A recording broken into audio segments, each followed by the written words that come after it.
Hey everybody, hey, it's Lee with Junk Removal Authority. Just wanted to, had a Facebook question that came through about what is the cost per job for Google. Cost per job for Google throughout the country is going to be anywhere from $50 on the low end up to maybe even as high as $150, depending on the keywords that you're actually targeting. The entire key to all of this is to actually to be able to pay enough in order to get that customer. So you might be like, well, $150 for a job is crazy. Well, if it's a fence removal customer or a hoarding customer or a type of customer like that, that job is going to be more money. So you can afford to pay more for that particular job. The other key to it is your pricing has to be high enough that you can actually afford to pay that amount. So what I mean by that is if you're out there and you're only charging $250 on average per job, there's not enough profit left over for you to be able to afford to do Google ads, probably not even do Home Advisor or several of these other services, or at least be competitive at Google ads. So what you have to do is you got to get your pricing up. If you're at $250 and a lot of local junk removal companies are at $250 job average, you've got to get that up closer to $300 to $350, or even maybe higher in some of these other areas. So because if you take that from $250 and you go to $300, you have $50 more to spend on every single job to acquire a customer.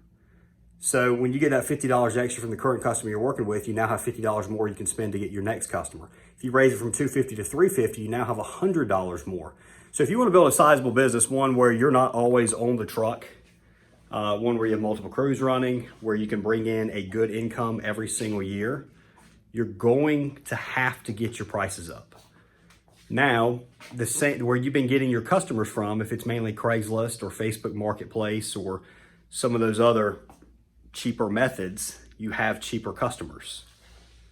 The jobs are also more difficult. So, a lot of those customers that you're getting, they are pretty much DIY type people. So they would normally be doing this job on their own. The only reason they're not is it's such a difficult job, they want to hire somebody. So they're sticklers on price. It's a difficult job. It's just hard to really grow a sizable business. Yeah, you can get a great income off of that. If you're on the job every single time, you can build up a good income. But until you get your prices up and you get in front of the right customers, you're not going to be able to grow. Remember, the most important thing when you first start a junk removal business is getting in front of as many people as possible, doing an excellent job for them, because that's going to lead to a referral, repeat business, and a review. Those reviews online are going to lead to more people online choosing to hire you.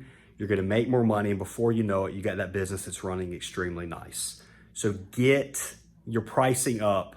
The junk removal business that can afford to spend the most to acquire a customer is going to win in your area.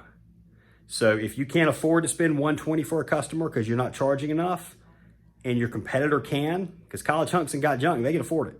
Your competitor can, you're going to lose in your marketplace. You're not going to be getting as many jobs as you possibly could. Raise those prices up. Check us out at junkrra.com, 919-617-1975. Thanks, guys.